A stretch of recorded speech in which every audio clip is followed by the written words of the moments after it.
El siguiente programa es clasificación T, para mayores de 18 años. Dirección de Espectáculos Públicos, Radio y Televisión. Ministerio de Gobernación.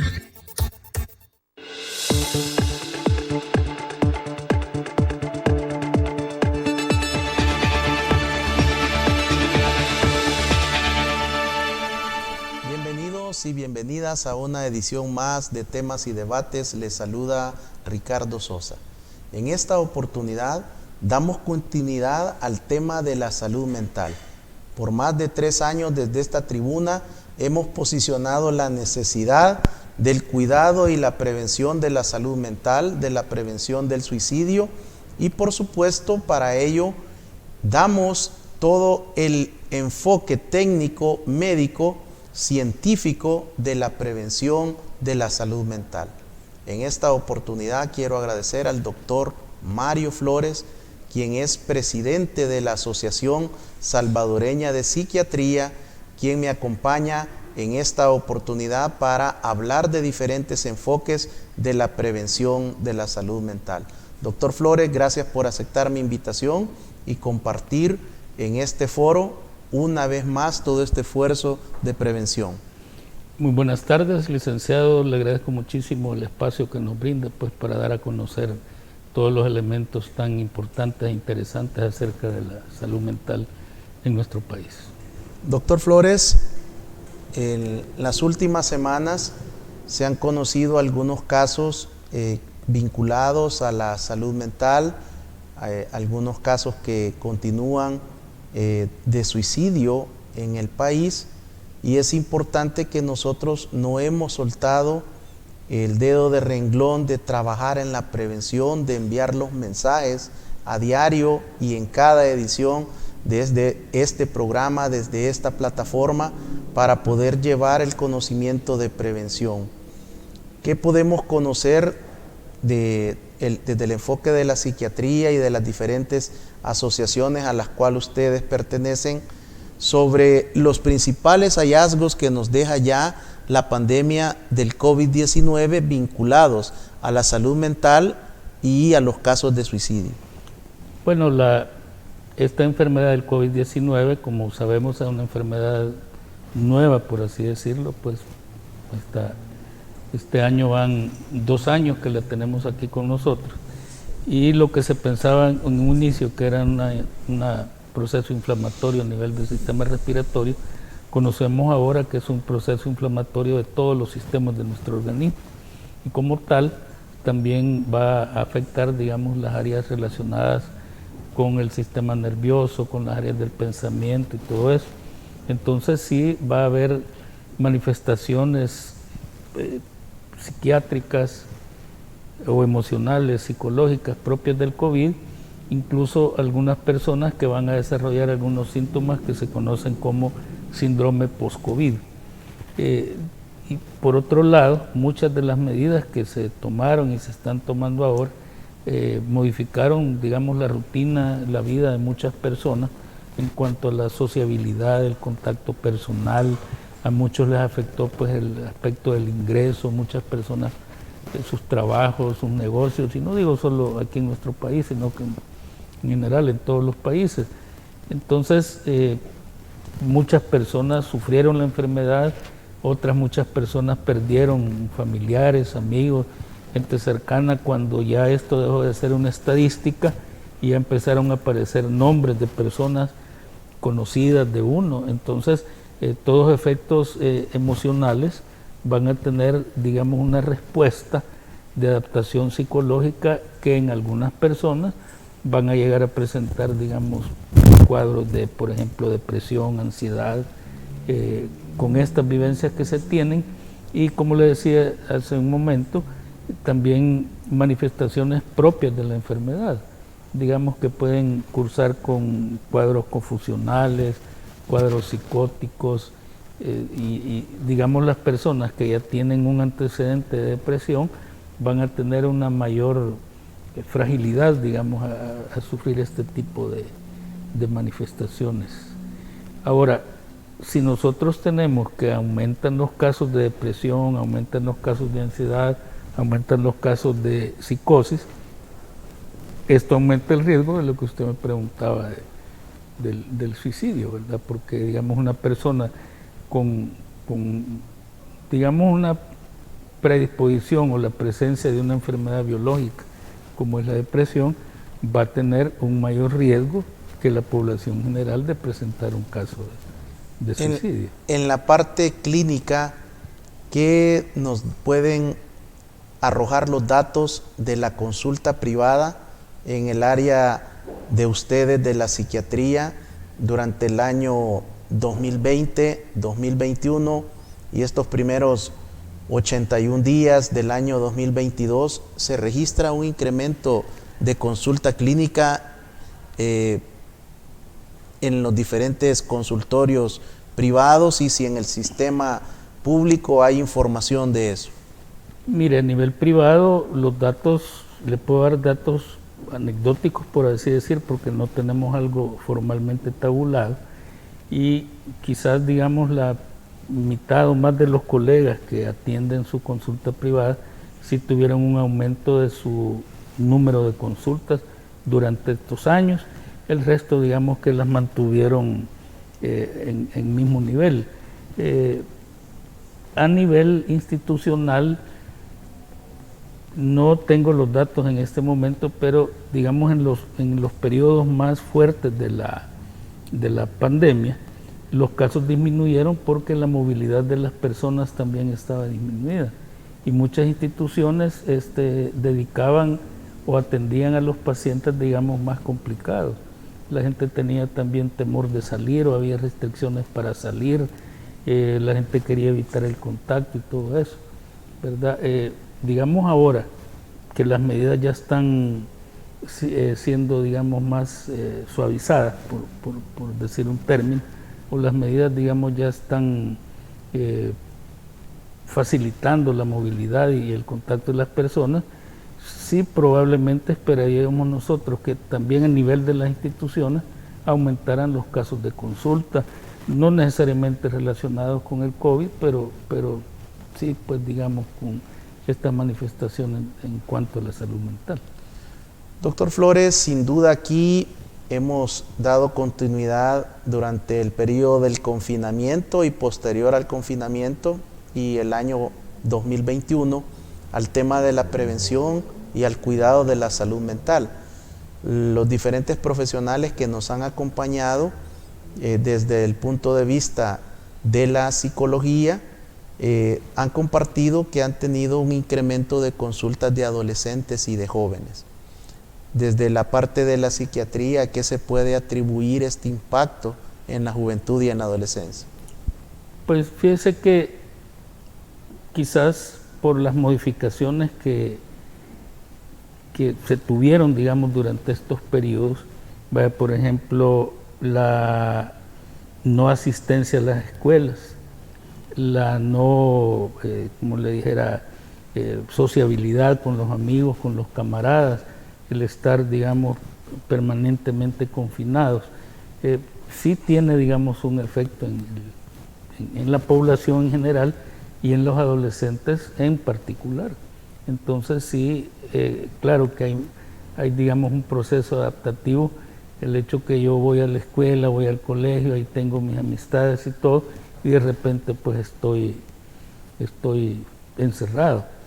Entonces, claro, no ir al colegio un día, qué bien, una semana, pero ya pasar 2 años, digamos, en modalidad no presencial, para la población más joven también tiene, digamos, un impacto bien importante. No solo el hecho de no ir a la escuela o no ir a la universidad, sino que también lo que implica, digamos, la disminución en lo que le mencionaba, la sociabilidad, la camaradería, que asistir a deportes, asistir a reuniones, asistir a fiestas. Digamos que todos lo hacemos o lo deberíamos de hacer, pero hay un momento en la vida que esto es más, como le dijera, más realizado. Digamos que la gente más joven le gusta más este tipo de cuestión, y están ellos más afectados precisamente por el hecho de que limitan la asistencia a las escuelas, a las universidades y todo eso. De hecho, todavía ahorita muchas universidades todavía no reciben alumnos en forma presencial y los colegios no hemos visto que tengan una presencia, una asistencia así como habitualmente la tenían. Entonces, y muchos padres o madres prefieren que sus hijos permanezcan mejor en casa. Doctor, la juventud está cansada de las clases virtuales, está cansada del computador, de la tableta, del teléfono móvil para recibir las clases. Sin duda también hay un porcentaje que ha desertado porque ya no quiere estudiar en modalidad virtual. Esto ha generado también cambios de conducta en los adolescentes y en los jóvenes.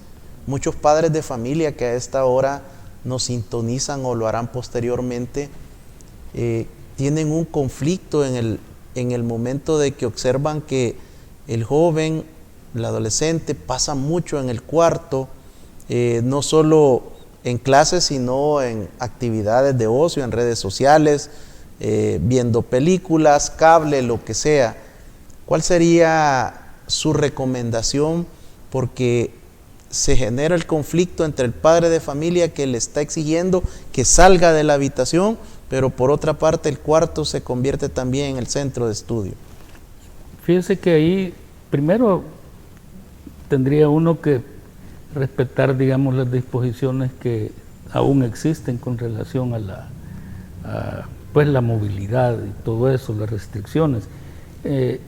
Y en segundo lugar, el problema es que, digamos, si el que trabaja en casa o el que estudia en casa tiene su dormitorio como oficina, como centro, entonces es bien difícil moverlo de ahí. Muchas veces lo que recomiendan es que pongan una mesa o algo, no necesariamente en el cuarto, porque la verdad es que la gente se va habituando a la permanencia, a estar ahí, o sea, es decir, ya no salgo porque ya no necesito salir. Y si salgo de mi cuarto para irme a la sala, digo, mejor no salgo porque de todos modos no hay. Claro, hoy ya podemos hacerlo y todo con más libertad, pero pues sí, eso tiene que irse deshabituando, digamos, la persona a eso. Lo que pasa es que aparte de las clases y las redes, están los videojuegos también. Entonces, todo eso son cosas que no requieren mayor esfuerzo físico, ni mental, ni nada. O sea, uno es pasivo totalmente ante eso. Entonces, de ahí es donde se va generando, digamos, esa modificación en mi conducta. Y si la pandemia vino a reforzar esa situación, entonces, claro, yo me voy aislando. ¿Ve? Y mucha gente, hoy menos, ¿ve? Pero mucha gente, jóvenes también, quedaron con temor a salir de la casa. Lo que muchos llaman el síndrome de la cabaña. Es decir, que yo permanecí encerrado, aislado, sin ir a esto, sin ir a aquello, y de repente ya para salir sí ya me da temor. Incluso hay gente que todavía ahora no sale porque tiene miedo. Y en el caso de este refuerzo, porque la disminución de la actividad física en adolescentes y jóvenes es incluso previo a la llegada de la pandemia. Hay más entretenimiento y ocio a través de diferentes aparatos de tecnología. Sí. Estos 2 años de pandemia han profundizado esa cero actividad física. Los adolescentes, los jóvenes no quieren compartir en el pasaje, en la calle, en la senda. Muchas colonias tampoco disponen de parques, de espacios públicos para el entretenimiento. ¿Cuál sería la recomendación para la familia salvadoreña que, de acuerdo a la situación particular de la colonia, del barrio, del cantón, del caserío donde vive, tengan estos momentos de esparcimiento y de distensión del cuerpo? Sí, mire, tal vez, como le decía, respetando pues lo que está normado ahorita en cuanto a la movilidad y también poniendo atención a las circunstancias de cada comunidad en particular, una de las cosas que uno puede recomendar es que los mismos papás, mamás, acompañen a sus hijos, que salgan con sus hijos, o sea, no solo decirle, mira, salí, anda esto, anda aquello, pues, sino que decir, mira, vamos a ir a tal parte, vamos a ir a la cancha, vamos a ir al parque, vamos a sentarnos ahí al pasaje. Es decir, la motivación debe llevar un poquito de refuerzo, ¿verdad? No digo que vamos a llevar a alguien ahí obligado, pero sí, digamos, de ir motivando. Y una de las formas de motivarlo es facilitar, digamos, a través de acompañar, ¿verdad?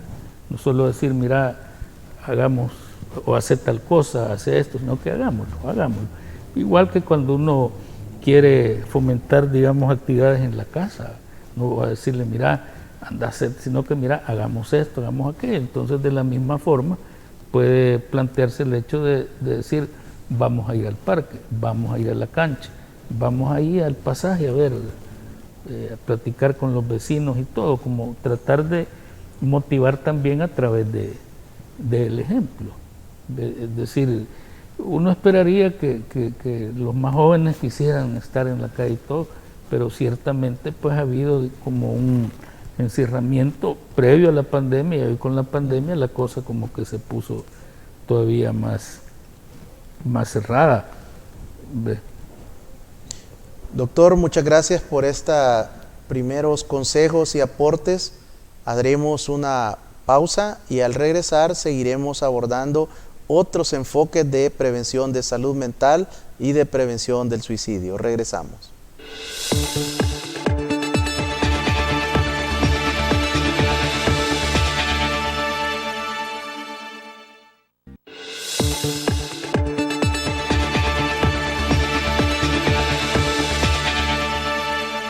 Muchas gracias por continuar en nuestra sintonía. En esta oportunidad damos continuidad a lo valioso, a lo preciado de cuidar nuestra salud mental. Y para ello nos acompaña el doctor Mario Flores, médico psiquiatra, quien es además el presidente de la Asociación Salvadoreña de Psiquiatría. Doctor Flores, hemos abordado ya la dinámica, las áreas vinculadas a los niños, adolescentes y jóvenes. Pero hay otro segmento también que debería de preocuparnos como Estado salvadoreño, y es la tercera y la cuarta edad. Muchos de ellos y ellas continúan aisladas en estos 2 años. No hay para el adulto mayor ningún beneficio ni de salir al pasaje. Es un encierro total.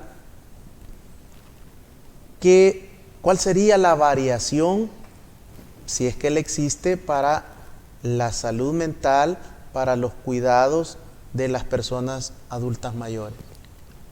Las personas adultas mayores definitivamente tienen más fragilidad, pertenecen a un grupo etario, digamos, más sensible, más expuesto.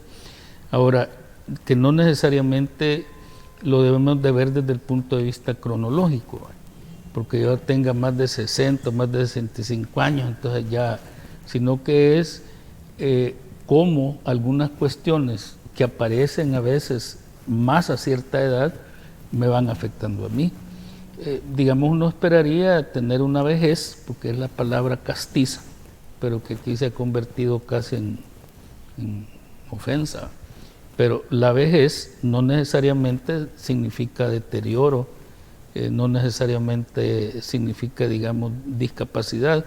Y le decía que uno espera una vejez que sea saludable, una vejez productiva y una vejez activa, dentro de lo que la persona pueda tener. Obviamente, pues con la edad también va a haber algunos cambios sociales, psicológicos, en el entorno de la persona, y también va a haber cambios biológicos que digamos, algunos dicen, mire, uno envejece desde que nace, ya, pero digamos aquellos cambios de que ya físicamente pues va cambiando los músculos, la piel, el cabello, el vigor, la fuerza física. Entonces yo me tengo que ir adaptando, digamos, a esos cambios. O sea, no necesariamente que voy a luchar porque no aparezcan, porque en algún momento yo voy a perder agilidad. Pero yo lo que tengo que hacer es adaptarme a los cambios físicos, pero también a los cambios sociales. Y uno de los grandes problemas en algunas personas mayores es que ya para salir ya no dependen de ellos mismos, sino que ya dependen de que alguien más los llegue a sacar, en bus, en taxi, en carro, pero ya pueda llegar ese momento, o que por alguna patología que padezcan tengan una movilidad restringida. Entonces, hoy con esta cuestión de la pandemia, también se vieron bastante afectados, diferente al otro extremo que hablábamos de la infancia, la adolescencia. En el otro extremo de la vida las características son diferentes, ¿va? Entonces el efecto va a ser también igual diferente. Fíjese que en otros países, ¿va?, los niños dejaron de ir a la escuela. Entonces los papás no hallaban cómo hacer, se los llevaban a los abuelos. Entonces lo que pasó es que muchos niños que se contaminaron en la escuela llegaron a contaminar a los abuelos, y vimos que en Italia, en Alemania, había, digamos, una alta tasa de mortalidad en personas mayores.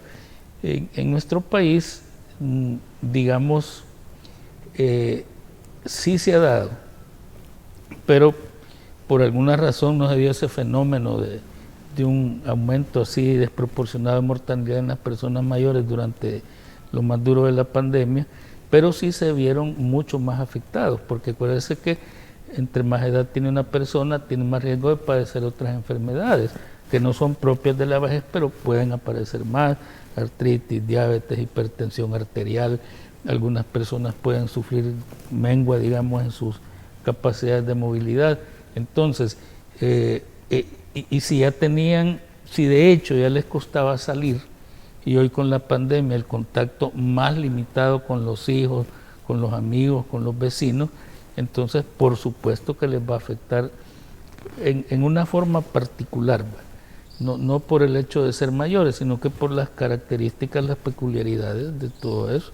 Mucha gente que vivían, digamos, o solos, los esposos, la esposa, entonces sufrían más la soledad por el hecho que ya no tenían la posibilidad de visita de los hijos, de los nietos, de los sobrinos y todo eso. Digamos que ahorita eso se ha ido soltando, relajando un poco, ¿verdad? Pero sí, para ellos sí es más significativo, y a mayor edad más riesgo definitivamente. Doctor Flores, existe también una inquietud sobre los duelos no cerrados de parte de muchos familiares, principalmente aquellos que tuvieron que experimentar la pérdida de un familiar o de un amigo muy cercano en el periodo del confinamiento. Y luego de 2 años de la llegada del COVID-19 a nuestro país, desconocen el lugar donde fueron sepultados los cuerpos de sus familiares. ¿Cuáles serían los consejos, la recomendación para estas personas que todavía, por diferentes circunstancias, no han podido tener un cierre adecuado del duelo? El asunto es que el duelo, Freud decía que era la ruptura con el objeto amado. Entonces el duelo que nosotros vemos más frecuentemente es por la pérdida, la muerte de un ser querido, aunque puede haber duelos por una ruptura amorosa, pérdida de trabajo, por viaje, digamos, por migración. Ahora, en el caso en particular de las personas fallecidas, los rituales, digamos, que se dan posterior a la muerte, las velatorias, las misas, si lo son, o los rezos y todo eso, son cuestiones que de alguna manera van llevando a la persona a catequizar, dicen los psicólogos, o a incorporar para sí la muerte de la persona. Pero si yo no tuve la oportunidad de acompañarlo en su proceso de enfermedad, de vivir, digamos, esa cuestión, o que no sé siquiera a dónde están sus restos, es como que una persona salió de la casa a un viaje y no volvió nunca. Yo puedo tener, digamos, la certeza así, racional, de que esta persona ya está fallecida, pero como no tuve la oportunidad, como usted nos decía, de vivir el duelo, entonces ese libro no se cierra, ¿verdad? Entonces ahí sí tiene que ser un trabajo, no le dijera yo necesariamente psicoterapéutico, pero o a veces con grupos de duelo se trabaja, pero digamos que la persona sí vaya trabajando para sí y ir llegando a la conclusión a aceptar, digamos, la muerte de la persona. Este manejo, cuando se busca ayuda profesional, ¿lo puede sacar adelante un psicólogo o necesita ya la intervención de un psiquiatra? Fíjese que, digamos, psicólogos y psiquiatras trabajamos en carreras afines. Digamos, hay diferencias, pero hay también, digamos, partes en las cuales se cruzan, digamos, es un trabajo complementario, diría yo. Más que decir que si es de psicólogo o psiquiatra, digamos, tiene que ser un proceso psicoterapéutico de manejo del duelo, ¿verdad? Que lo va a hacer el profesional que esté capacitado para ello. ¿Qué consecuencias entonces, doctor, tiene para una persona un duelo no concluido, no finalizado? Un duelo no resuelto puede tener se llama un duelo complicado, duelo no resuelto, que puede llevar a una persona a tener una depresión permanente, cuadros de ansiedad, insomnio, muchas manifestaciones, porque no tengo yo la certeza, vayan, que digamos me hayan hablado del hospital, me hayan dicho esto, y sí, tiene lógica lo que me están diciendo, pero yo no he logrado elaborar eso. Entonces el duelo tiene que elaborarse, y habitualmente el duelo se elabora cuando yo he concluido algo.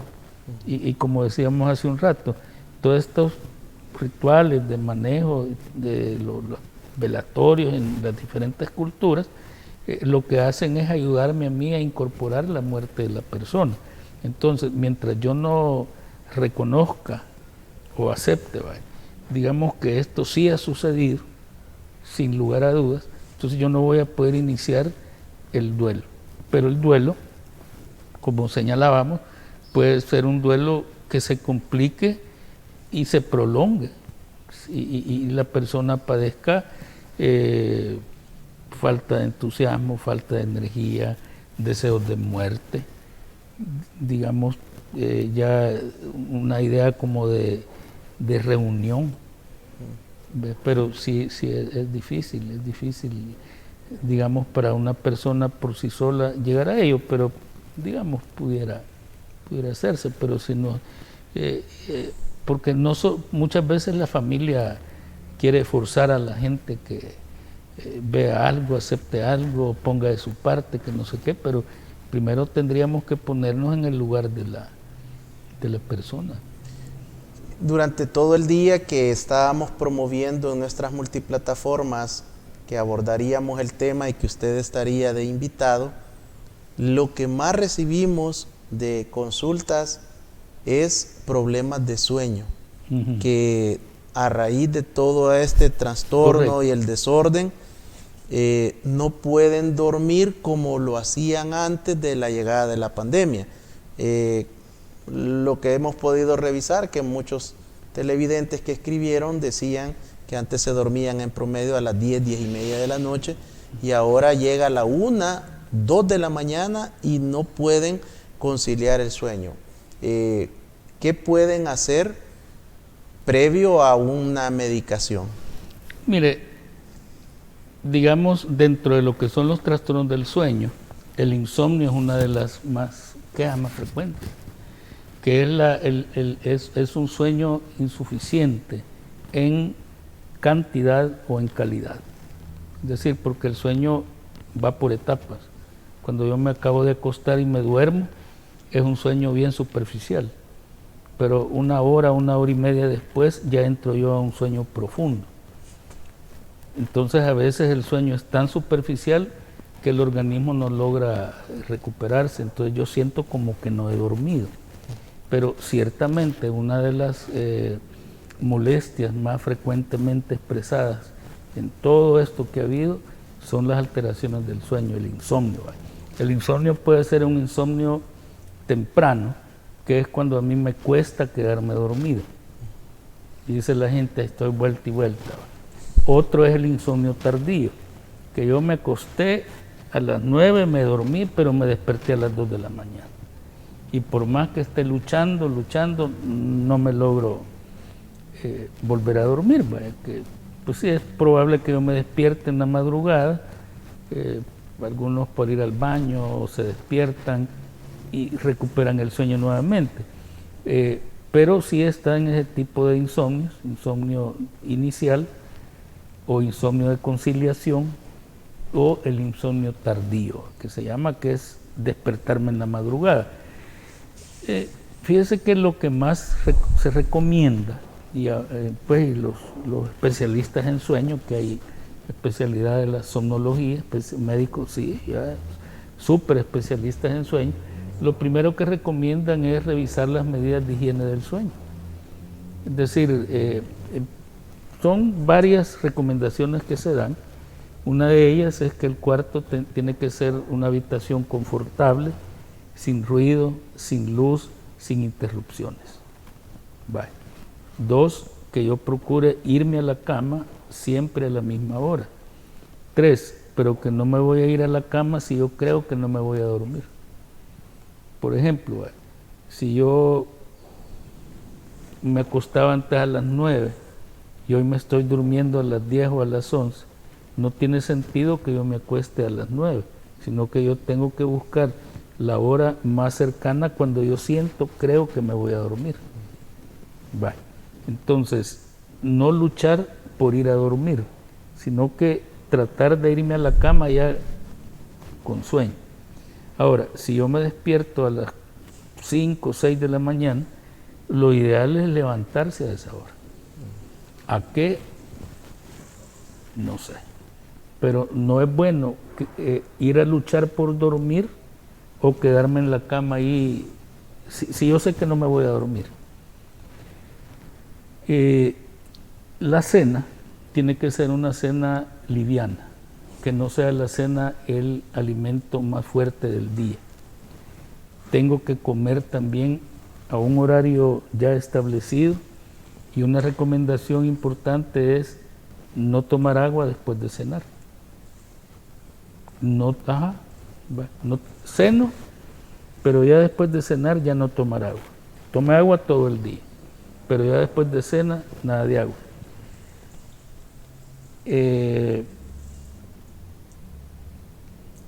Y sacar del cuarto televisión, tableta, celular, todo, aquello que me interrumpe. Peor aquellos relojes luminosos que le están poniendo a uno a cada ratito. Eso. Y una recomendación importante es que la cama la vamos a ocupar para dormir o para amar, nada más. No ir a leer, a llorar, a pensar, a estudiar o a estar, no. Mesitas para comer ponen nada. Vaya, el cuarto y la cama en particular para dormir o para amar, porque eso va haciendo como un condicionamiento, va reforzando ese condicionamiento, que ya mi cerebro ya se acostumbra que la cama es para dormir. Para las personas que se están despertando a las 2 o a las 3 de la mañana, a esa hora no hay prácticamente mucho que hacer.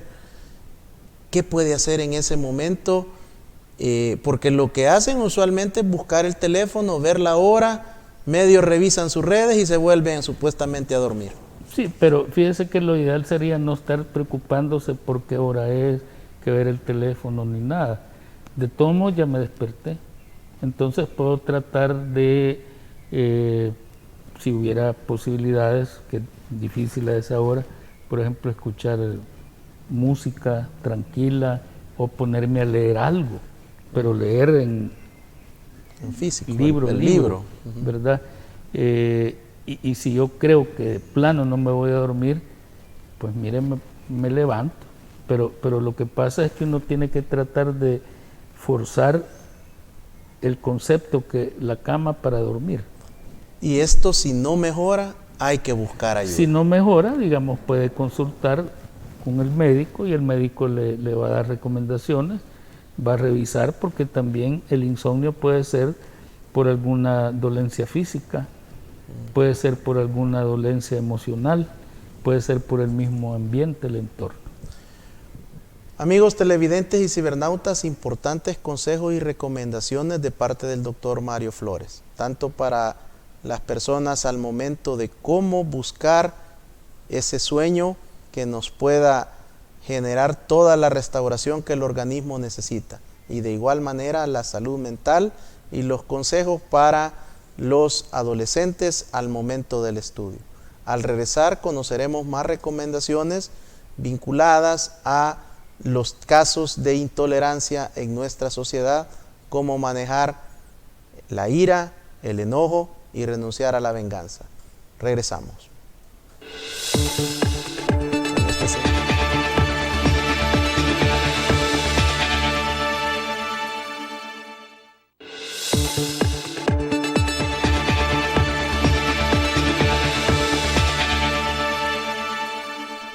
Cuidados para la salud mental y la prevención del suicidio es el tema de esta noche con el doctor Mario Flores, médico psiquiatra, presidente de la Asociación Salvadoreña de Psiquiatría.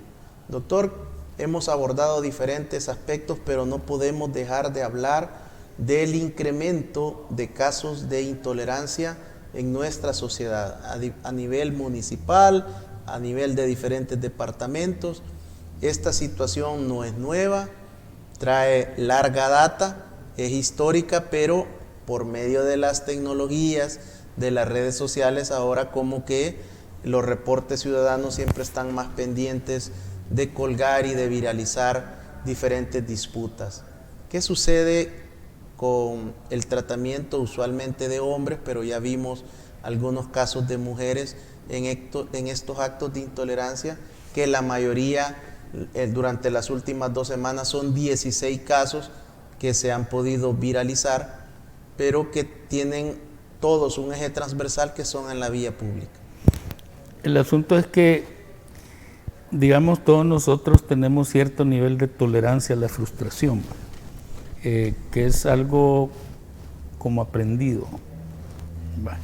Es decir, hasta donde yo tengo ese umbral que me permite a mí soportar, digamos, algo que no sale como yo espero. Entonces, una persona que tenga un mínimo umbral o una mínima tolerancia a la frustración va a actuar de forma impulsiva, intempestiva, no pensada. Y aunque, digamos, hay algunos casos que tienen un componente biológico, pero en muchos de los casos son conductas aprendidas. Es decir, personas que no evolucionaron a esperar los resultados. Digo no evolucionaron porque los niños, los adolescentes, cuando quieren algo, lo quieren ya. O sea, ellos no andan esperando, pensando que el futuro, que voy a ahorrar, nada, un niño ya y ya. Entonces, si yo me he habituado a esa situación del inmediatismo, entonces obviamente mi umbral de tolerancia va a ser bien bajo. Entonces ya es un hábito, ya es algo que yo ya empiezo a vivir, y entonces la gente dice, bueno, yo así soy, ¿va? Y ya me conocen, y si no les gusta, pues... Soy mecha corta, dicen la sí, mayoría. soy mecha corta, y entonces yo no puedo controlarme.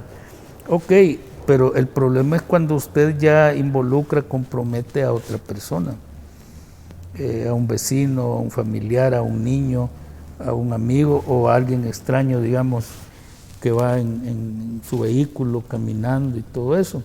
Entonces uno ve muestras de intolerancia que suenan el claxon del carro, o le silban, o le sacan los dedos, o le gritan y le recuerdan a todos sus ancestros.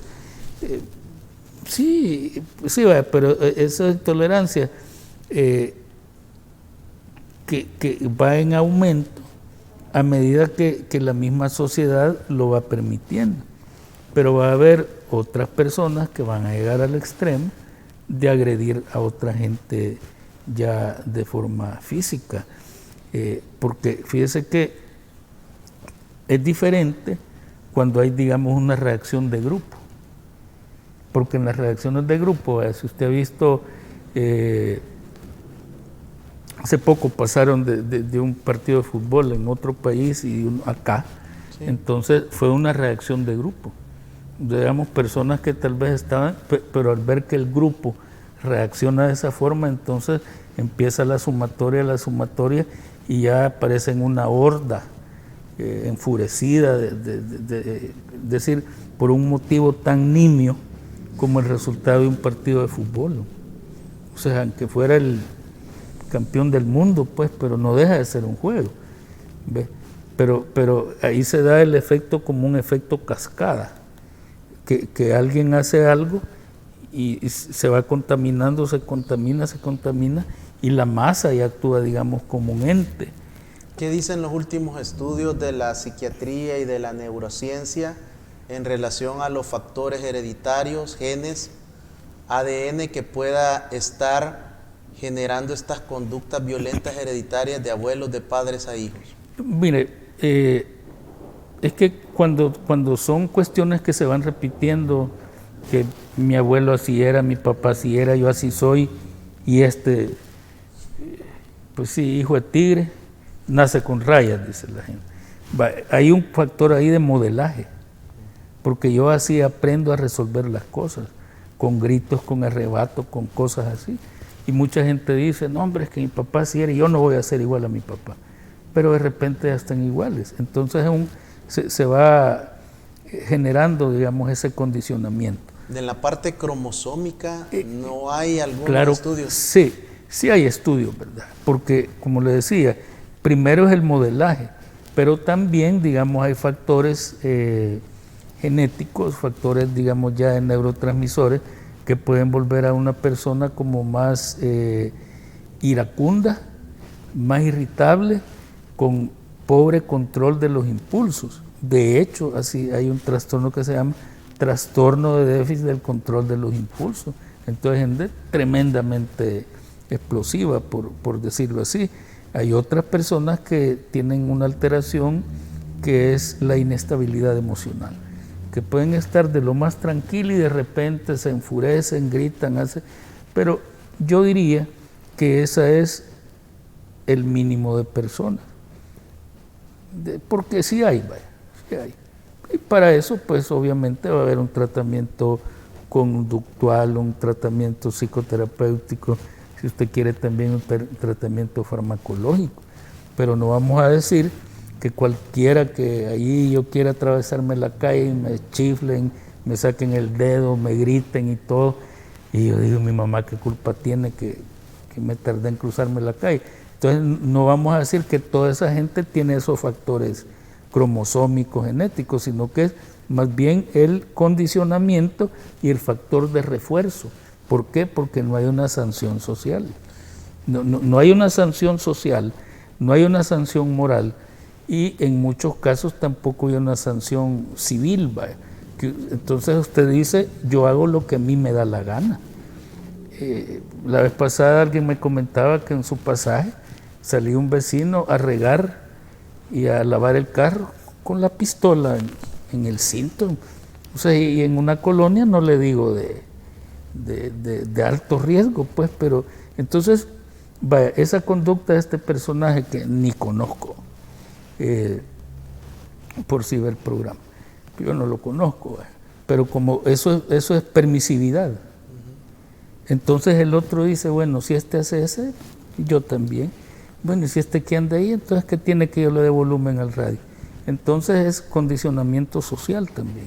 Doctor, en estas últimas dos respuestas y propuestas de su parte, entonces quiere decir que si nosotros desde la primera infancia y en el entorno de nuestro hogar tomamos medidas sobre la formación, la educación y la conducta de ejemplo y de imitación que yo estoy transfiriendo a mis hijos e hijas, ¿es esa la apuesta estratégica? Esa tendría que ser. Es decir, la ejemplificación, ¿va? Es decir, como decían, que yo predico con el ejemplo. Si yo quiero tolerancia, si yo quiero paciencia, pues yo tengo que ser tolerante y paciente. Pero algunos ya están formados en la conducta machista, en el imperio del patriarcado, de las respuestas de los mandatos y las prohibiciones. ¿Qué hacer para ese hombre violento que está observando este programa y que tiene la convicción que necesita ayuda? ¿Cómo empezar a cambiar? Vaya, mire, yo considero y se considera que los ejes del cambio son o somos todos, ¿vale? Principalmente los más jóvenes, que tienen que ir modificando, digamos, esos paradigmas sociales, ¿vale? Aquí se hace lo que yo digo porque esta es mi casa. Entonces, todo eso es un constructo social que viene de muchos años de historia que tiene que modificarse. Ahora, si yo me identifico con eso y se llegara a dar el caso que yo dijera, hombre, necesito ayuda, pues mire, que le digo si se llegara a dar el caso, porque la mayoría de personas no lo ven. Y a esta mayoría de personas que no lo ven así, que piensen que su conducta está generando también a alguien que sufre, con su conducta alguien es una víctima, que puede ser el vecino, puede ser el niño, puede ser la señora. Ahora, si yo me identifico con eso, pues igual yo puedo buscar, digamos, al médico, el médico me referirá con el psicólogo, hay grupos de apoyo y todo eso, pero también mire, yo tengo que aprender a reconocer mis emociones y a ponerles nombre. Porque yo me enfurezco, ¿verdad? Pero ¿qué es lo que siento en ese momento realmente? Es ira, es temor, es miedo, es furia. Tengo que ponerle nombre a eso, porque tengo que identificar mi emoción. Y después de identificar mi emoción, tengo que yo ver qué es lo que generó esa emoción en mí. Digamos, si alguien al salir a la calle me pita y me grita, pues esa persona tendría que decir cómo se llama lo que sentí y qué lo generó. Y después decir, ¿esa reacción que yo tuve fue proporcional a lo que lo desencadenó o no? Entonces yo voy aprendiendo a reconocer mis emociones. Y eso es un buen punto de partida. Una persona que se pone altamente irritable porque él o la que va conduciendo no lo hace según él de una manera correcta, ¿qué podría estar sucediendo en la mentalidad de esta persona para reaccionar de manera violenta y agresiva? Mire, como le decía, la intolerancia a la frustración, el poco umbral que tienen y pensar que solo yo hago las cosas como debería de hacerlo. Porque, mire, si yo me considero el mejor motorista del mundo, el que va a la par, a lo más que llega es ser el segundo mejor. Entonces no va a manejar tan bien como yo. Entonces tengo que ser tolerante en ese sentido. Y ahí valdría que ese ejercicio que le decía, aprender a reconocer mi emoción, ponerle nombre, ¿va? Si yo iba manejando y pasó alguien y hizo algo y yo me enfurecí, entonces digo yo, ¿por qué qué sentí? Enojo. Luego, ¿por qué me enojé? Pero realmente, ¿por qué me enojé? Porque me pasó, porque hay quienes se enojan porque le pasaron, o porque hizo una maniobra que a mí no sé. Vaya, pero yo reconozco mi emoción, trato de reconocer qué generó mi emoción, pero después tengo que ver si realmente mi reacción fue proporcional a lo que la causó. O sea, algo me va a poner a mí mal, ¿va? Pero lo que pasa es que si ese umbral es mínimo, entonces yo toda la vida voy a vivir enfrentado con todo el mundo. Hay gente que no tolera, por ejemplo, a los motoristas del transporte público de pasajeros. Es una situación que no la puede manejar y sean las 5:30 o las 6 de la mañana al salir de su colonia, es una disputa mental que comienza a buscar cómo va conduciendo el del microbús o el del bus. Sí, entonces, yo lo que le dijera a alguien, si me lo preguntara así directamente, es: ¿y qué siente? ¿Va? ¿Siente miedo? ¿Siente ira? ¿Siente rabia? ¿Qué? ¿Y qué se la genera? ¿Va? Y por otro lado,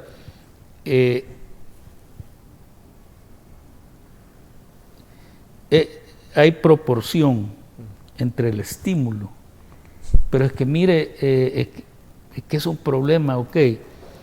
Y otra cuestión es, primero tengo que identificar si es realmente un problema, si es un problema que me afecta a mí y qué puedo hacer yo para modificar eso. Doctor Mario Flores, muchas gracias por aceptar mi invitación. Sin duda, estos son temas que necesitamos continuar abordando, insistiendo, formando, educando a los televidentes y cibernautas para que tengan una mejor vida. Gracias por su asistencia y por todos sus conocimientos, por compartir también de su valioso tiempo. Claro, con todo gusto, estamos dispuestos siempre a cualquier llamado que nos haga para compartir con las personas, con mucho gusto. Un fraterno saludo para todos los y las psiquiatras de la asociación que están creciendo, que se están aglutinando más en la asociación, y eso es bueno también para el desempeño y el desarrollo profesional. Claro que sí, muy amable.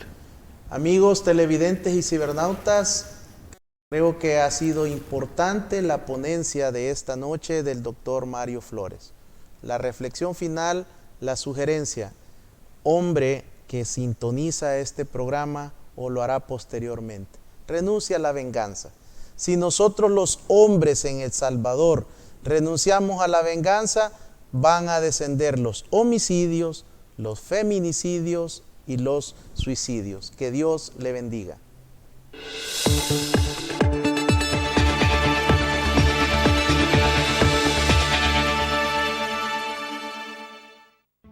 Los conceptos vertidos en el programa anterior son responsabilidad directa de quien los emitió. En ningún momento representan la línea editorial de esta estación televisora.